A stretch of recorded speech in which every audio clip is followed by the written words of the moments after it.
The striking for wrestling MMA was the biggest. Dude, I was in AK for 2 months, and I thought it was good to be a southpaw, even though I wrestled with my left leg lead. Cain Velasquez kicked me in the face, broke my nose. I went back home and never went southpaw. It was a striking. It was a striking. What would it take to send me 2-3 weeks to Dagestan and forget? I would send you to Dagestan today and forget about you. You're not my son. As a guy who started late in MMA, what was something that helped you catch up to this level? Helped me catch up in MMA. Just being willing to work hard and having great coaches. I had great coaches. Bob Cook and Javier Mendez and Leandro Vera, Dave Kemmer. I had great coaches. And they made me do a lot. Like I would do jiu-jitsu. I would do jiu-jitsu from 10 o'clock until like 2 o'clock every Thursday. I had to go to a jiu-jitsu class with a gi on from 10 to 12.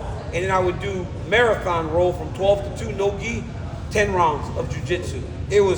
I just did a lot of grappling. And those guys really invested in me. What advice would you give to someone having their first fight? First fight, keep your chin down and be confident. Because you're going to be nervous out there. You're going to be very nervous before the fight. You're going to be nervous before the fight. But I'll tell you a story. And I tell this to everybody. I would go to my fights.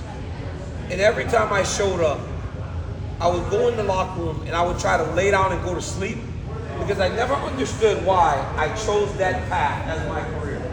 I went to college, I was an Olympian, I had all these things I had done. And I would get so nervous. But then they would tell me, all right, DC, we're walking in 5 minutes after my warm-up. And I would start to get this energy. And I was like, this is the shit, like, this is why.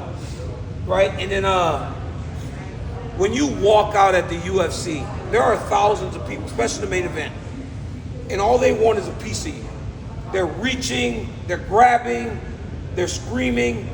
And it's like a drug that no one can ever feel until you've been in the UFC. And then I tell you, there's a pin inside the cage to lock the gate. No matter who I was fighting or how many people were in that arena, it would be loud. Sometimes I felt the octagon like shaking because people were so jazzed up about the fight. I always heard that pin make like this pink sign.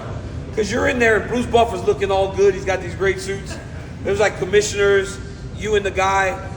And then when you turn around after you go to the middle and you go back to your corner, when you turn back, there's somebody that'll save your life if you start to get really beat up, Herb Dean, and the guy that wants to kill you. And so when everybody leaves, and in my mind, I swear to God, I always thought, excuse my language, I go, okay, somebody's gotta fucking die tonight. It ain't gonna be me. That's literally what I thought every time. Somebody's gotta die. And I would hear that thing go, pink. I was like, all right, I'm here now. I can't get out of this. Imagine if I jumped over the fence and was like, yo, I'm out. That won't have, you can't do that. So it's like, I'm here, so I might as well go try to kick somebody's ass.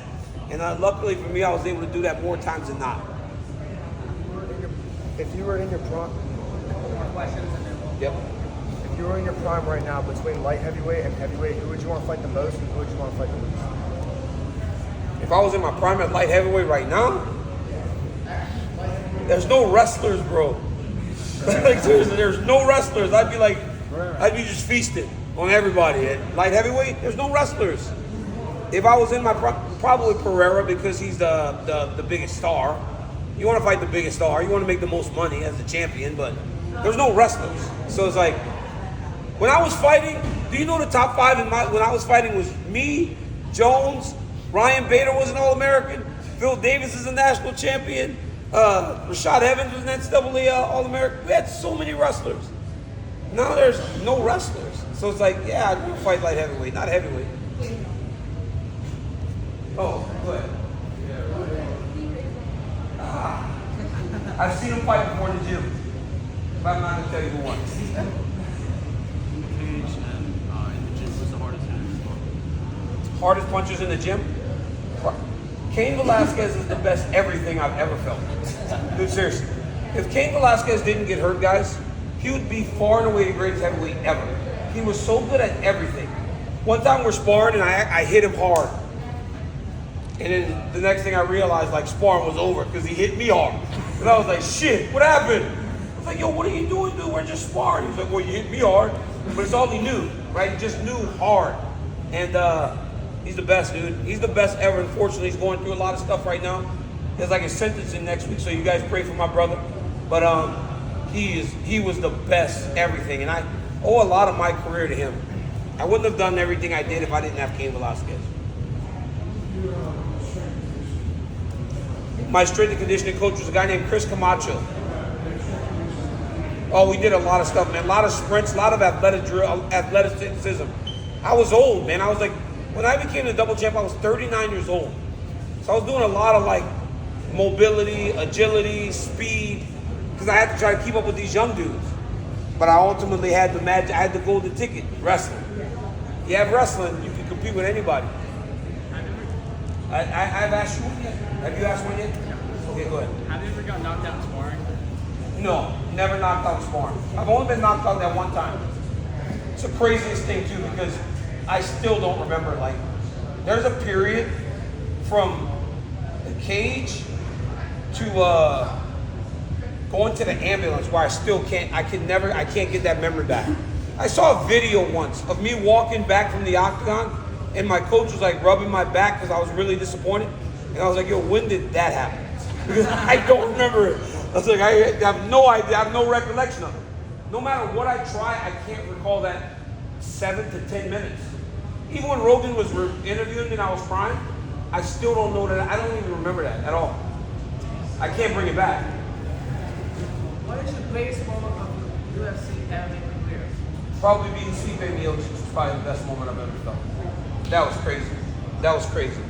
I expected a long, hard fight, and I was able to get him out of there in one round. That was the best. Do you think for MMA it's better to be really good at one base or lower? Nowadays, you got to do everything.